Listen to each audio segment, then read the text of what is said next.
Amén. Dios les bendiga, hermanos, una vez más. Bendiciones. Ministerio La Puerta Abierta, especialmente.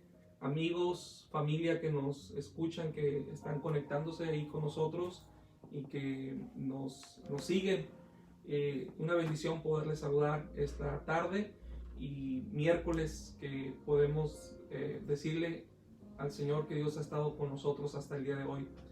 Reciban un saludo a Pastor Natanael López, Ministerio La Puerta Abierta. El día de hoy vamos a entrar o vamos a continuar a nuestro estudio que iniciamos y con el libro de Apocalipsis. Hoy en día hay muchas interrogantes, muchas dudas. Antes de venir me estaba escuchando por ahí una persona que estaba hablando y diciendo que tenía la cura para el coronavirus, ¿no? Y mucha gente le está siguiendo, etcétera. Y tantas cosas que se escuchan allá afuera, sueños, visiones que gente tiene, profecías. Y lo curioso es que mucha gente lo cree. Y quiero decirte que no hay mejor profecía, no hay mejor palabra en la cual nosotros podamos descansar y confiar que es en la palabra del Señor. Su palabra ya nos tiene marcado las cosas incluso que van a acontecer. Así que yo quiero animarte ahí donde tú estás, en el libro de Apocalipsis. Si me acompañas, hermano, hermana, amigo que nos escuchas, capítulo 2, verso 12. Apocalipsis capítulo 2, verso 12. El día de hoy vamos a estar hablando acerca del mensaje a la iglesia de Pérgamo. El mensaje que Dios le da a Juan y le dice: envía este mensaje a mi iglesia, que es a la iglesia de Pérgamo. Y vamos a leer estos versículos. Verso 12 en adelante dice: escribe al ángel de la iglesia en Pérgamo, el que tiene la espada aguda de dos filos dice esto: yo conozco tus obras y donde moras, donde está el trono de Satanás, pero retienes mi nombre y no has negado mi fe, ni aun en los días en que Antipas, mi testigo fiel, fue muerto entre vosotros, donde mora Satanás. Pero tengo unas pocas cosas contra ti, que tienes ahí a los que retienen la doctrina de Balaam, que enseñó a Balac, a poner tropiezo entre los hijos de Israel, a comer de las cosas sacrificadas a los ídolos y a cometer fornicación. También tienes a los que retienen la doctrina de los nicolitas, la que yo aborrezco, dice el Señor. Por tanto, arrepiéntete pues, si no, vendré a ti pronto, pelearé contra ellos con la espada de mi boca. El que tiene oídos, oiga lo que el Espíritu dice a las iglesias. Al que venciere le daré a comer del maná escondido, y le daré una piedra blanca, y en la piedrecita escrito un nombre nuevo, el cual ninguno conoce, sino aquel que lo recibe. Muy bien, estos son los pasajes que vamos a estudiar el día de hoy. Apocalipsis capítulo 2, verso 12 al 17. El tema que yo le he puesto a este estudio en específico a estos versículos, a la iglesia de Pérgamo, es: Pérgamo, la iglesia que tolera las costumbres del mundo. Pérgamo, la iglesia que toleró las costumbres del mundo. Entonces, vamos a ver aquí estos versículos, vamos a estudiarlos. Yo te invito que tengas tu Biblia, si gustas tener por ahí un cuaderno, una pluma, apuntar, hacer algunas notas que probablemente te van a ayudar al ir estudiando estos versículos. El verso 12, una vez más, dice: escribe al ángel de la iglesia en Pérgamo. Jesús, hablando con Juan, le da un mensaje a la iglesia. ¿Y cómo te puedo ilustrar esto? Creo que es muy práctico, muy sencillo. Si con alguien Dios va a tratar, si con alguien Dios habla, es con su pueblo, es con la iglesia. Somos nosotros. ¿Por qué? Porque somos sus hijos. Es como yo. Tengo mi hijo, y si a alguien le puedo llamar la atención, si con alguien me puedo dirigir y hablar con él, es con mi hijo. ¿Por qué? Porque es mi hijo. Entonces, Dios, de la misma manera, Jesucristo, que es el Señor de la iglesia, le entrega a la iglesia con toda confianza, con toda libertad, este mensaje. y le dice a Juan, quiero que le entregues este mensaje a la iglesia de Pérgamo. Dice, el que tiene la espada aguda de dos filos dice esto. ¿Quién es el que tiene la espada aguda de dos filos? Es Jesucristo. En primer lugar, Pérgamo representa a la iglesia del siglo III. En el siglo III después de Cristo, obviamente, la iglesia es representada por la iglesia de Pérgamo. Cuando el primer emperador romano, Constantino, se convierte al cristianismo, surgió algo en el siglo III, y es que el emperador romano Constantino hizo del cristianismo, que es el evangelio, lo impuso como parte de la norma de la gente para que lo adoptaran. Así que toda persona tenía que convertirse al cristianismo si es que deseaba tener beneficios, si es que buscaba salir adelante. Entonces mucha gente comenzó a hacerse cristiano por las razones equivocadas. Número 2, la religión cristiana se impuso como requisito a todas las ciudades que deseaban ser beneficiadas. Es decir, toda persona que quería tener beneficios tenía que hacerse cristiano. Así que esto parece algo bueno en primera instancia, porque después de que la iglesia es perseguida en el siglo III, Constantino cambia las cosas y ahora la iglesia ya no es perseguida, pero empieza a haber una doctrina, una enseñanza, una imposición, vaya, en el que se impone el cristianismo sobre la gente. Y sabes, la intención de Dios nunca ha sido que el evangelio, que el ser hijo de Dios sea algo por imposición o por beneficio. Esto tiene que ser algo voluntario, algo que cada persona tiene que decidir. Por eso nosotros como cristianos no creemos en el bautismo de los niños. ¿Por qué? Porque ese niño un día va a ser adulto. Y ese niño, él tiene el derecho de decidir, él tiene que decidir por su propia cuenta si se va a bautizar o no. El bautismo es para arrepentimiento.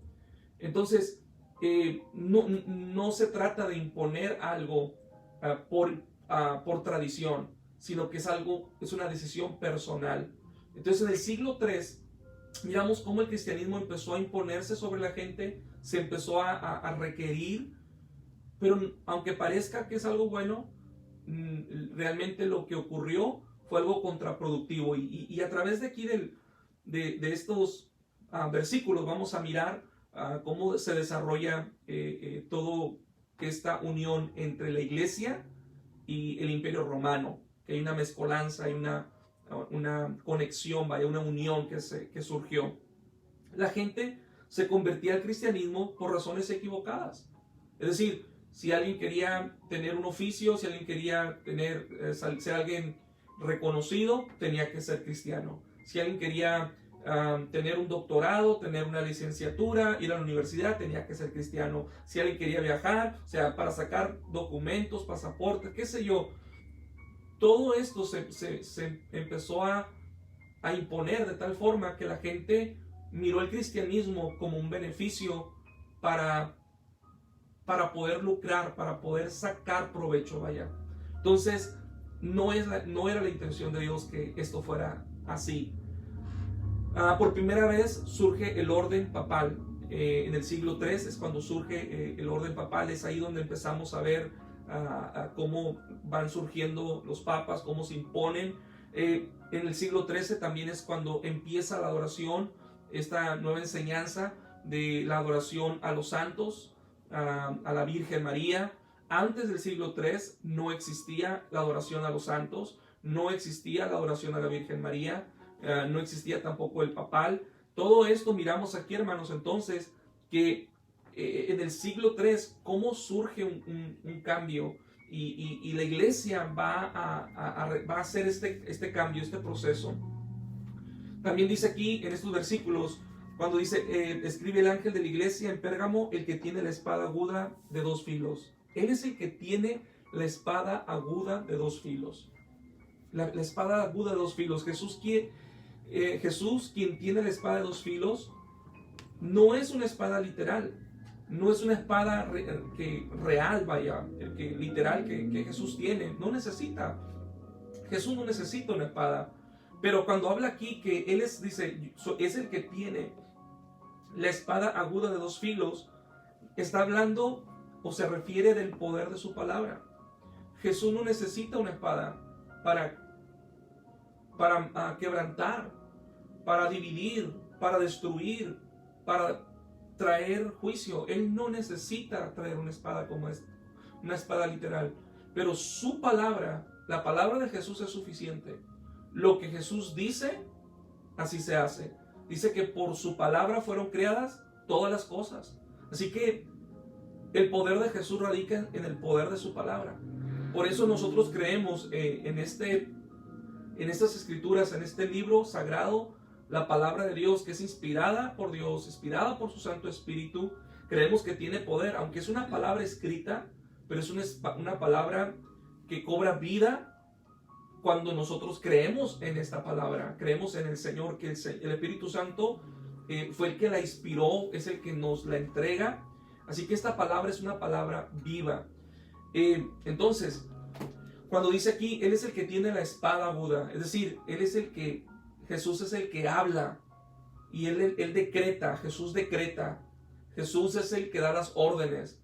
Yo no soy el que doy órdenes, yo no soy el que decreto, yo no soy el que determino. El que decreta es Jesucristo. Él es el único, porque Él es el Rey, Él es el Señor. Nosotros podemos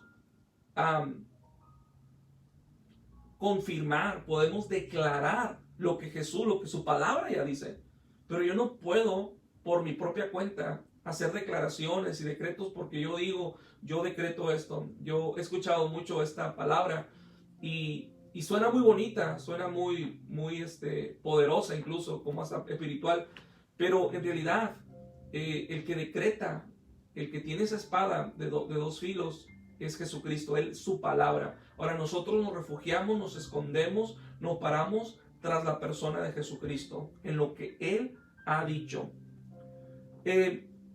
Una espada sirve para cortar, sirve para herir, para matar.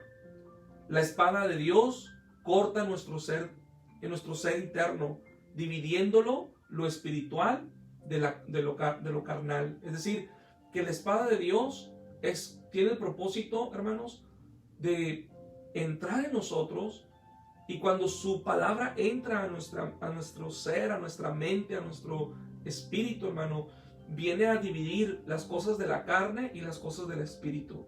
Por eso dice su palabra en el libro de Hechos, capítulo 4, verso 12. El libro de Hechos, capítulo 4. Dice, porque la palabra de Dios es viva y es eficaz. Aquí está, 2 cosas provechosas que encontramos al leer las escrituras. Número 1, esta palabra es viva. No solamente es una palabra escrita, pero es una palabra viva si yo la creo.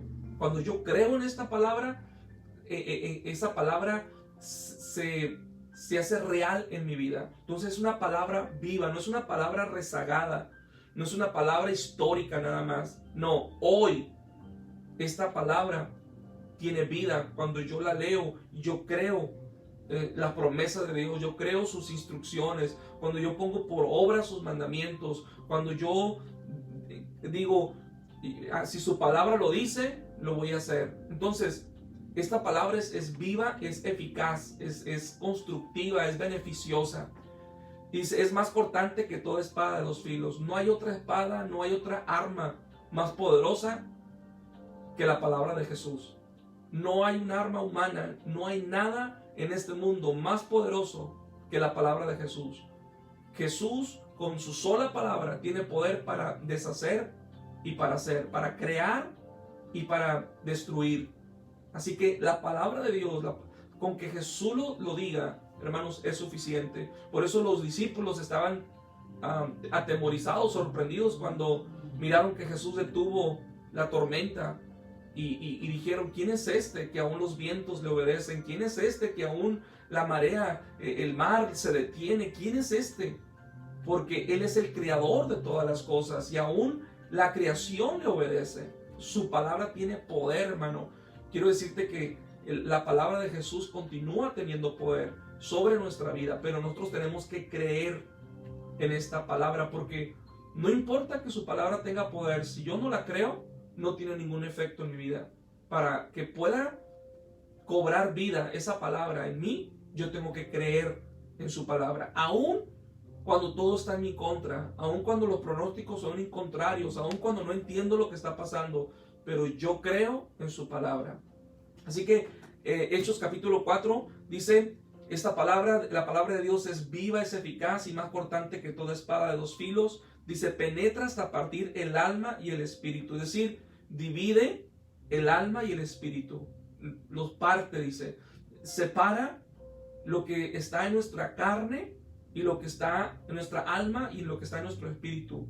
Entonces, muchas cosas que nosotros estamos experimentando el día de hoy, llámese preocupación, ansiedad, pensamientos, muchas cosas en las cuales estamos pensando, muchas de ellas tienen que ver con nuestra alma, no tienen que ver con nuestro espíritu.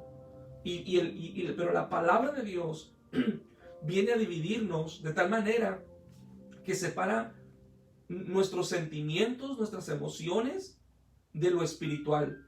Y podemos separarlo y darnos cuenta, ok, lo que es de mi alma es producto de mi ansiedad, de mi temor.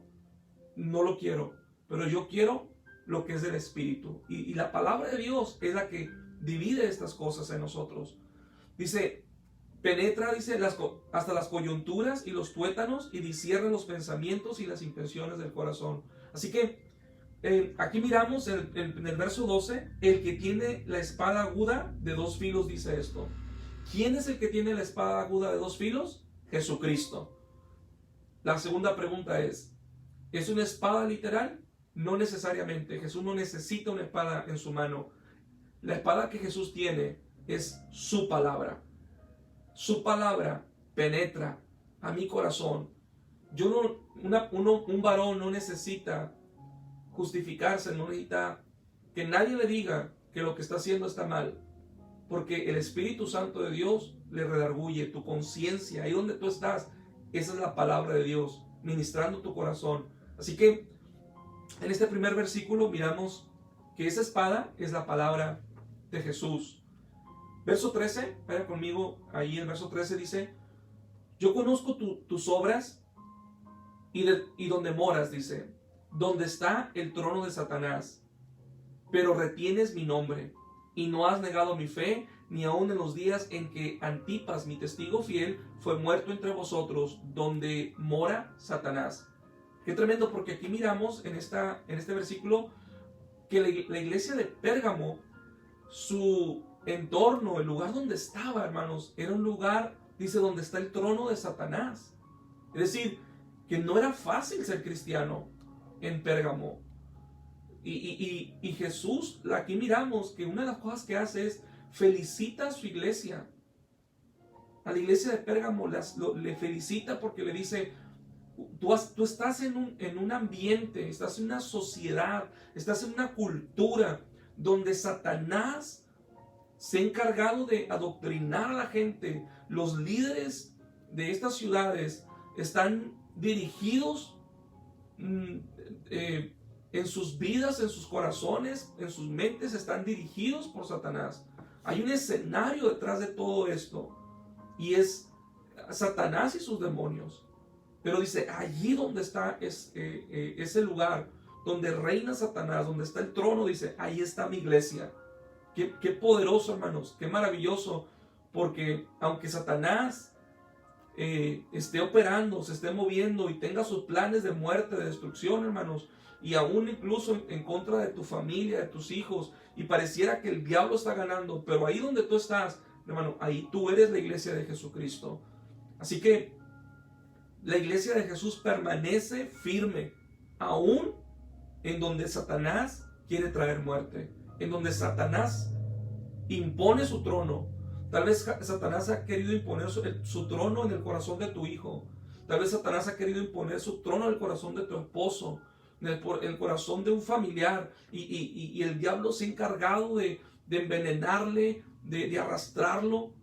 Pero Ahí donde está, hermano, tú mantente firme, confiado en el Señor, siguiendo orando por tu hijo, por tu esposo, por tu cónyuge, por tu familiar, creyendo, hermano, que la iglesia de Jesucristo permanece firme y que podemos ver su gloria.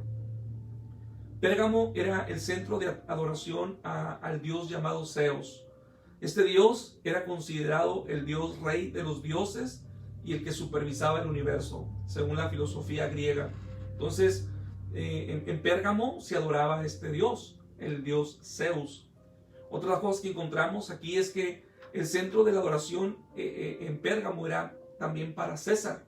Otra de las cosas que encontramos, acuérdese que se le llamaba César al emperador de Roma, aquel que estaba reinando sobre Roma. Entonces, allí en Pérgamo era un lugar, un sitio de suprema adoración, culto a César. Se declaraba abiertamente en los rituales que César era el Señor. Así que miramos en Pérgamo un movimiento, un sistema dirigido por Satanás, por sus demonios, a toda esta idolatría, al dios Zeus, producto de la filosofía griega, a César, que se consideraba un dios, y él decía, yo soy el Señor, adórenme, y todo este movimiento, hermanos. Pero ahí está la iglesia, en medio de este ambiente, está una iglesia firme que adora a Jesucristo.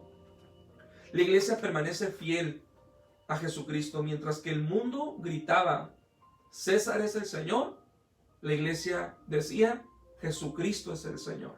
Así que, hermanos, hoy en día, no importa, el mundo el sistema va a gritar algo diferente.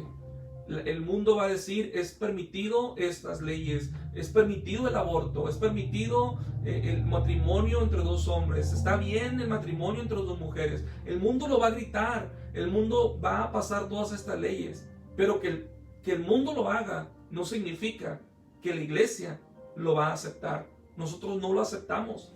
¿Por qué? Porque va contrario a lo que dice la palabra del Señor. Así que si la iglesia se mantuvo, hermanos, fiel y firme, la iglesia de Pérgamo, a Jesucristo, donde estaba el trono de Satanás, nosotros, hermanos, en esta cultura y en este tiempo, debemos continuar manteniéndonos firmes al Señor. Qué triste es escuchar de iglesias cristianas que han cedido y que hoy en día están aceptando esas leyes como algo normal, y han doblado, han dejado su fidelidad a Dios por ganar la popularidad de la gente, porque piensan que esa es la forma de amar al perdido.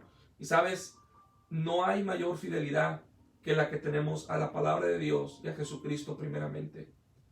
Se dice que Antipas, aquí menciona en este versículo 13, dice, ni aun en los días en que Antipas, mi testigo fiel, fue muerto entre vosotros, donde mora Satanás. Aquí habla de este personaje Antipas. No, en otro lugar ya no vuelve a hablar de él.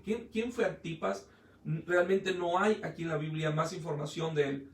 Lo único que conocemos son por hechos históricos, historiadores que redactaron un poco acerca de él, y se dice que este Antipas, pues obviamente era un siervo de Dios, un hombre fiel a Jesucristo, que se le quiso doblegar y que declarara que César era el Señor, y él dijo, no, Jesucristo es el Señor y yo no voy a renunciar a mi fe. Así que se dice que cuando Antipas murió, fue quemado dentro de un buey de bronce. Lo pusieron dentro de este buey de bronce, fue quemado, según los historiadores. Sus últimas palabras fueron, si el mundo está en contra de Antipas, entonces Antipas está en contra del mundo. Él dijo, no importa que mi familia me abandone, no importa que mis padres no quieran creer en Jesucristo, no importa que mis hijos, no importa que nadie. Es decir, es una decisión muy personal, hermanos, y a veces nos duele y tenemos que orar por ellos, claro que sí, pero con todo nuestro dolor de corazón va a haber familia, amigos que no van a querer rendirle su vida a Jesucristo, que no van a querer reconocer que necesitan salvación en Jesucristo.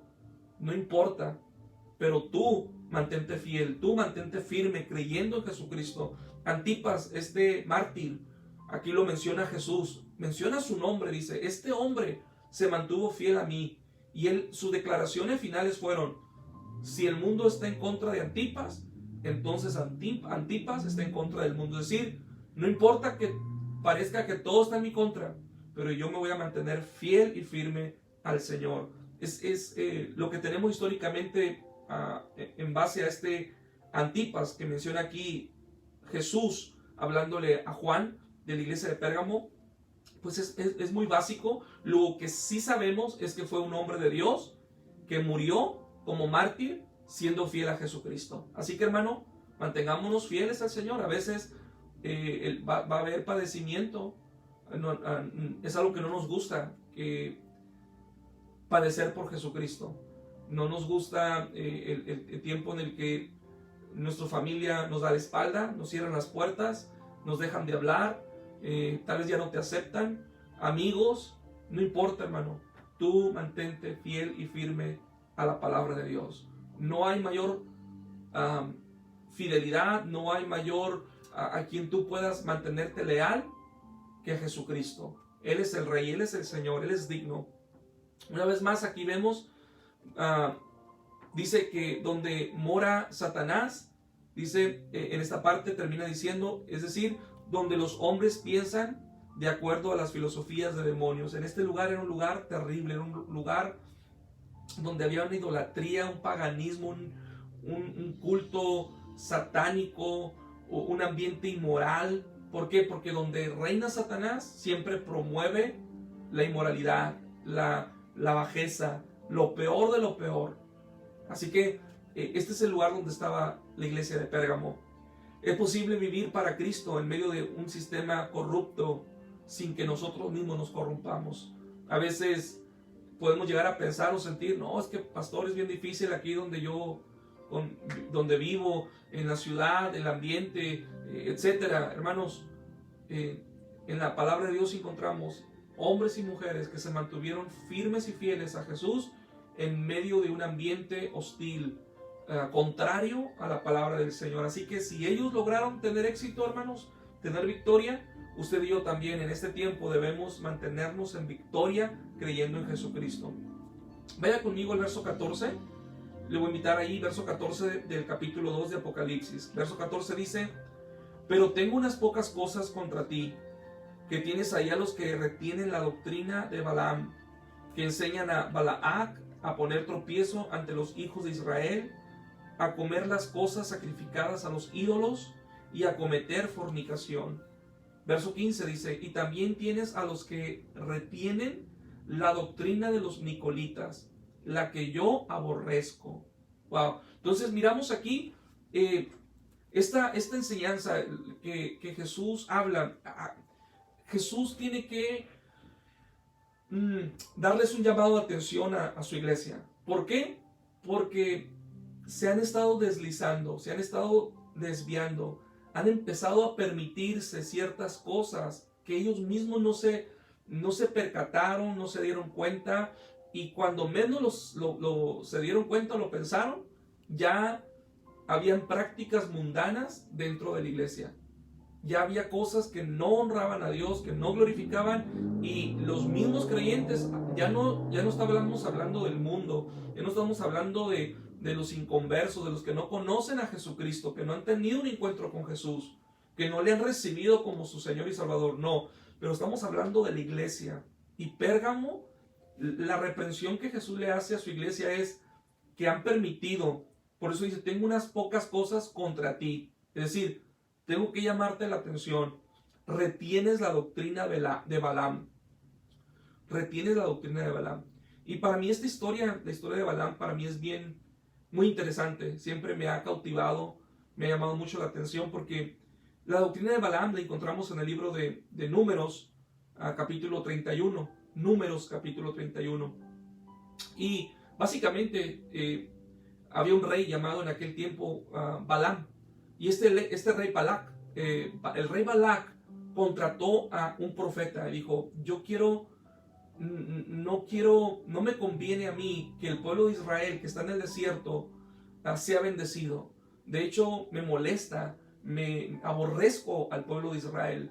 Y Israel, acuérdense que en este tiempo había salido de Egipto y estaba en el desierto caminando para ir a la tierra prometida. Pero entonces el rey Balac se siente intimidado, tiene envidia, tiene enojo, ira contra el pueblo de Israel. Lo aborrece, le molesta al ver al pueblo de Israel, que Israel es el pueblo de Dios. Pero cuando Balac mira al pueblo, dice, no me caen bien, les quiero hacer un mal de ojo, les quiero hacer una maldición, les voy a hacer un trabajo, le voy a llamar. Entonces él contrata a un profeta llamado Balaam y dice que lo trajeron y le dice, Balac le dice al profeta Balaam, mira, si tú maldices al pueblo de Israel, yo te voy a pagar tanto. Y dice Balaam, mira, yo no puedo hablar por mi cuenta, lo que Dios me diga que hable, eso voy a hablar yo. Entonces, él se subió, dice la Biblia que se subió a un monte y hacia lo lejos estaba el pueblo de Israel, allá a lo lejos se encontraba a la distancia, kilómetros de distancia, muy, muy lejanamente se miraba, y desde allá el profeta Balaam empezó a profetizar. Y cuando el rey Balac escucha la profecía que sale de los labios del profeta Balaam, lejos de que fuera una profecía de maldición, fue una profecía de bendición. Y él empezó a bendecir a Israel. El profeta Balac se enoja, se molesta con este profeta y le dice, oye, ¿qué te pasa? Yo te contraté para que maldigas a Israel, no para que lo bendigas. Entonces Balaam le dice, sabes, yo no puedo hablar algo, yo no puedo hablar algo que Dios no me induzca a que hable. Yo voy a hablar lo que salga de mí, lo que Dios me diga. Y dice, pero vamos a ir a otro monte. Dice que cambiaron a otro lugar. Y el profeta dijo, a lo mejor en este otro monte va a haber un poquito más de señal y la profecía va a fluir como tú quieres. Dice que se fueron a otro monte y ahí igual empezó aquel profeta Balaam a profetizar supuestamente contra el pueblo de Israel. Y cuando empieza a profetizar, una vez más empieza a hablar palabra de bendición, palabra de vida. Y el rey Balac se frustra, se enoja y le recrimina y le dice, oye, yo no te pagué para esto, yo te pagué para que lo maldigas. Al final el rey Balac se enoja con el profeta y le dice, ¿sabes qué? Yo no te pagué para esto, es un fraude lo que me has hecho. Y el profeta Balaam dijo, mira, yo no puedo profetizar nada que Dios no me diga que profetice, pero te voy a dar un consejo. Y esta es la doctrina de Balaam. Aquí es lo que está diciendo Jesús, le dice aquí a Juan, dile a mi iglesia de Pérgamo que ellos han permitido la doctrina de Balaam. ¿Cuál es la doctrina de Balaam? Lo que Balaam le enseñó a Balac fue esto, y le dijo, Números capítulo 31, verso 16, y aquí vas a encontrar la doctrina de Balaam. He aquí, por consejo de Balaam, ellas fueron causa de que los hijos de Israel prevaricasen contra Jehová en lo tocante a Baal Peor, por lo que hubo mortandad en la congregación de Jehová. Dice la palabra que Balaam le aconsejó, le enseñó a Balac y le dice, mira, tú quieres que el pueblo de Israel sea maldecido, yo no lo puedo maldecir. Yo no puedo hacer ningún conjuro contra él porque son el pueblo de Dios. No hay arma forjada contra ellos, pero te voy a dar un consejo. Dice, envía las mujeres más sensuales que tengas, las mujeres más guapas, envíalas al con el pueblo de Israel para que seduzcan a los varones. Y cuando ellos caigan, van a ser seducidos, se van a enamorar de ellas, las van a desear y las van a permitir, las van a recibir. Y una vez que las reciban, entonces van a recibir la adoración a tu Dios. Y al hacer esto, ellos mismos van a traer maldición sobre su propia vida, porque Dios les ha dicho que no se unan a mujeres que no son de su pueblo, que no adopten la adoración de los dioses de su entorno, como las otras naciones que adoran a muchos dioses. Dios les ha dicho que no practiquen la idolatría. Y esta fue la doctrina, la enseñanza de Balaam para el pueblo. Por eso Jesús le dice a la iglesia de Pérgamo: tengo contra ti algo, que has permitido la doctrina de Balaam. La doctrina de Balaam, ¿cuál es hoy en día? O en la iglesia de Pérgamo, que se empezó a infiltrar la adoración dentro de la iglesia a la idolatría. Se empezó a infiltrar dentro de la iglesia la adoración a los dioses. Así que Dios le reprende a la iglesia de Pérgamo: hey, recuerda que solo hay un Señor, recuerda que solo hay un Dios, Él es el único digno de adoración. Satanás sabía que no podía maldecir al pueblo de Dios, así que ofreció al pueblo, les dio la oferta de aceptar y unirse una propuesta atractiva. Es decir, Satanás, cuando el diablo sabe, mire hermano, el diablo sabe que no te puede tocar. Si tú eres un hijo, una hija de Dios, el diablo sabe que no te puede poner ni un dedo encima. Eso yo lo creo con todo mi corazón. De repente hay hermanos que me han dicho: pastor, siento que alguien la otra vez me dejó allí enfrente una gallina muerta. Y yo digo, yo me río honestamente, no de burla, pero digo, no hay maldición contra nosotros.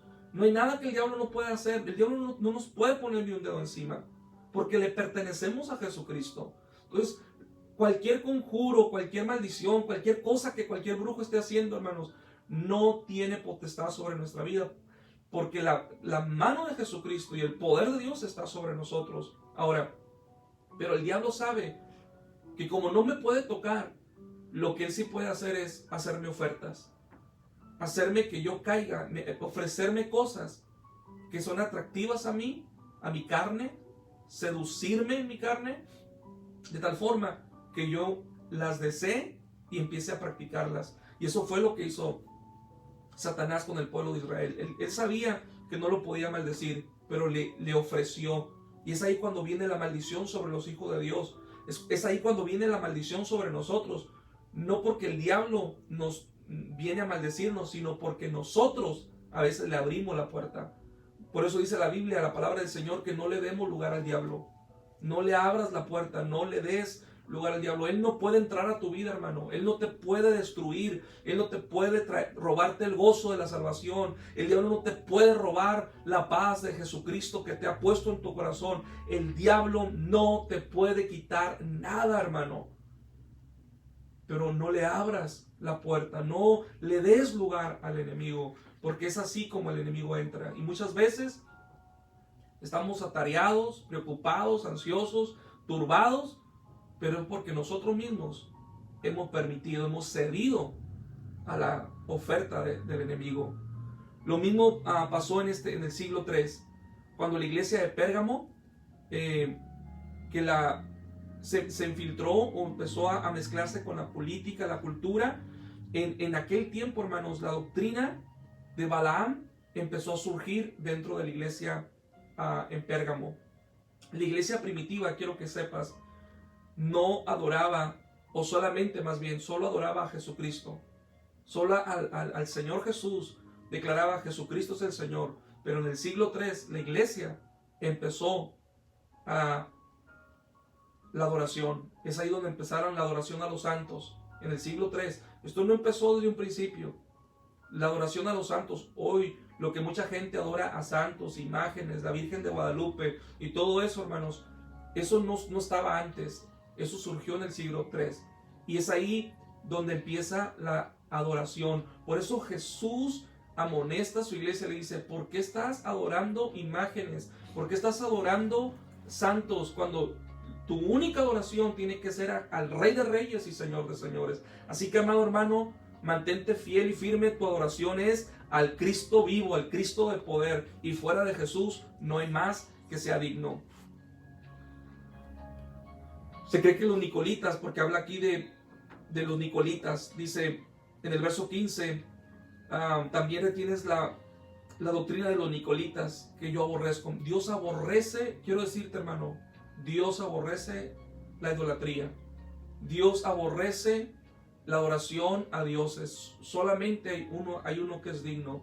En pocas palabras, la adoración la secta de los nicolitas era una secta que ellos permitieron igualmente la adoración a la idolatría, estaban abiertos, eran un grupo, una secta que se decían cristianos, pero habían mezclado el cristianismo con la cultura de aquel tiempo, que era la idolatría, y muchas otras creencias.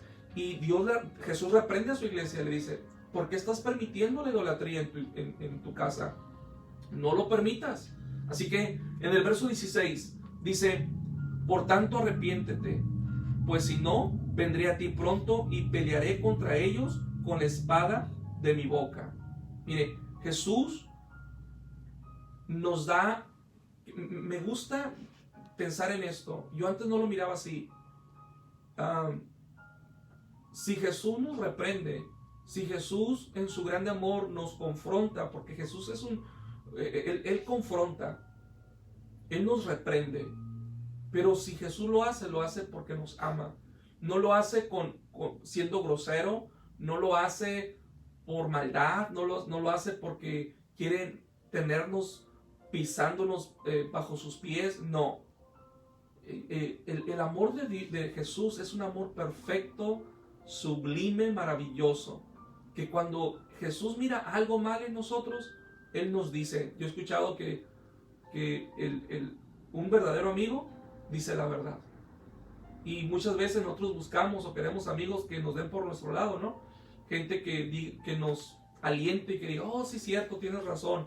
Pero un verdadero amigo es aquel que te va a decir la verdad. Aquí miro yo entonces, en esta parte dice: por tanto, arrepiéntete, pues si no, vendré a ti pronto, pelearé contra ellos con la espada de mi boca.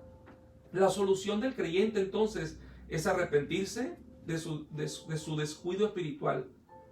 Ellos se habían descuidado espiritualmente y Jesús los llama al arrepentimiento. Arrepiéntete.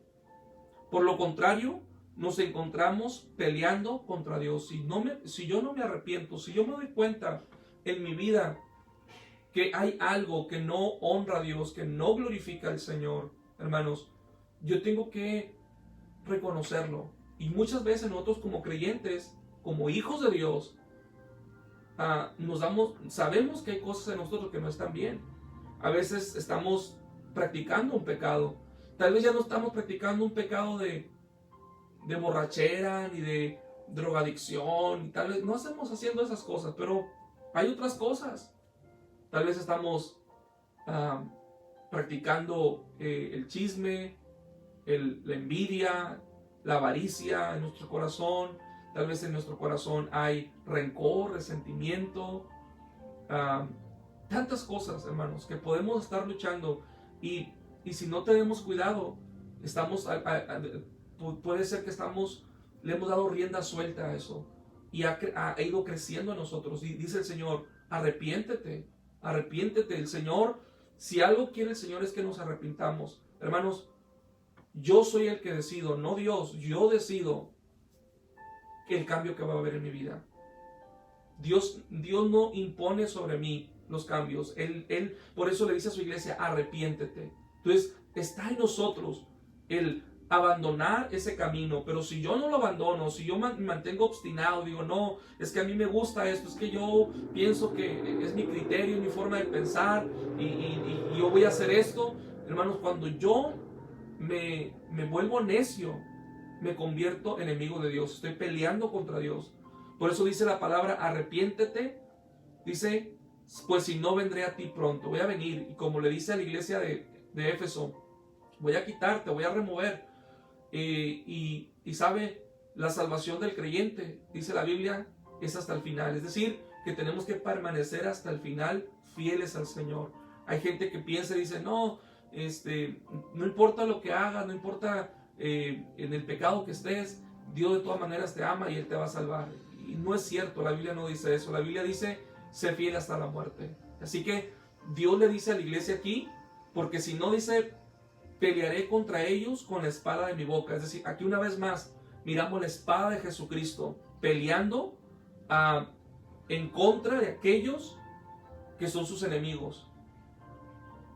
Hay muchas personas hoy en día que son enemigos de Dios.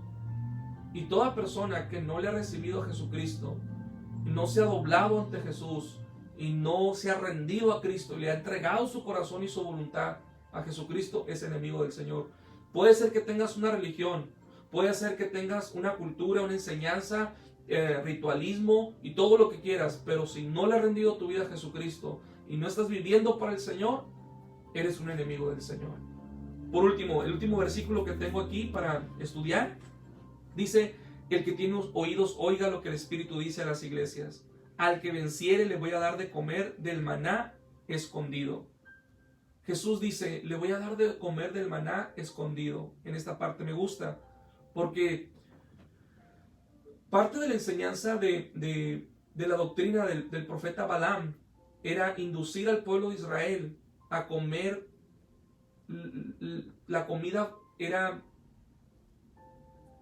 entregada a los ídolos, era consagrada a los ídolos, era dedicada a los ídolos, es decir, se le entregaba y ellos comían dándole gracias a los dioses, a César, a Zeus y tantos dioses que el hombre ha inventado hoy en día, ¿no? Que existen, pero que en realidad son producto de la imaginación del hombre. Y miramos que la doctrina de los nicolitas era similar. Ellos dice, por eso dice el versículo 14, dice que retienes la enseñanza de los nicolitas, dice, a comer las cosas sacrificadas a los ídolos. Comen cosas sacrificadas a los ídolos. Fíjense, aquí encontramos un contraste. Aquellos que comen cosas sacrificadas a los ídolos, y Jesús dice, pero el que abandona ese camino de los sacrificios a los ídolos, yo le voy a dar de comer del pan, dice, del maná, dice, aquí dice del maná escondido. Hay dos comidas, una la idolatría y uno es el que Jesucristo ofrece. Yo le voy a dar de comer del maná escondido, dice su palabra. La comida que ofrece el mundo es la idolatría, pero el maná escondido es conocer a Dios cara a cara, es tener ese encuentro con Jesucristo, es poderle mirar al Señor en persona un día y poder estar frente a Él y poderlo adorar y poderlo conocer realmente, hermanos. Así que miramos aquí que tenemos dos opciones: o como de la idolatría, es decir, adoro a la idolatría, o me espero para comer del pan escondido, es decir, un día conocer a Dios cara a cara. Dice, le voy a dar de comer del maná. Las piedras hablan de riqueza, porque dice aquí, le daré una piedra blanca, dice, y en la piedrecita escrito su nombre, un nombre nuevo, el cual ninguno conoce, sino aquel que lo recibe. Esta piedra nos hablan de las riquezas celestiales que Dios tiene preparadas para nosotros. Hay muchas cosas que nosotros desconocemos, que no sabemos, que solo nos podemos imaginar, como dice el himnólogo. Solo me imagino cuando lleguemos al cielo, esas piedras, un nombre nuevo, y todo ello, hermanos, todo va a ser tan maravilloso, tan poderoso cuando estemos con el Señor. Y sabe, estas son los galardones, son las promesas del Señor para su iglesia, para los que se mantienen fieles al Señor. No permitas, termino con esto, no permitas, hermano, no le des lugar a las costumbres del mundo.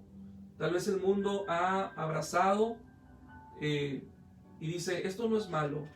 Ha abrazado una forma de hablar, abraza una forma de vestir, abraza una forma de vivir, pero eso no significa que nosotros lo tenemos que practicar. Nuestro estilo de vida tiene que ser dirigido, alineado por la palabra del Señor. ¿Qué dice el Señor? ¿Qué dice su Santo Espíritu? Y sí, muchas veces te vas a ver como un santurrón, te vas a mirar como a alguien que anticuado, tradicionalista, qué sé yo, juzgado por muchos, no importa. Mantente fiel al Señor, que tu corazón se mantenga íntegro al Señor. No estoy hablando de legalismo, tampoco estoy hablando de religiosidad, pero sí estoy hablando de fidelidad a Jesucristo, al Rey de Reyes y Señor de Señores. Dios te bendiga, mi amado hermano, hermana. Esta tarde fue un placer poder compartir con ustedes este estudio del mensaje a la iglesia de Pérgamo. Que ustedes estén bien ahí donde están. Les enviamos un abrazo, un saludo, hermano. Les extrañamos, y en cuanto tengamos más información de cuándo podremos regresar, hermanos, vamos a entregarles esa información. Entre tanto, seguimos orando, seguimos confiando en el Señor y la iglesia de Cristo sigue adelante. Bendiciones, Dios les bendiga.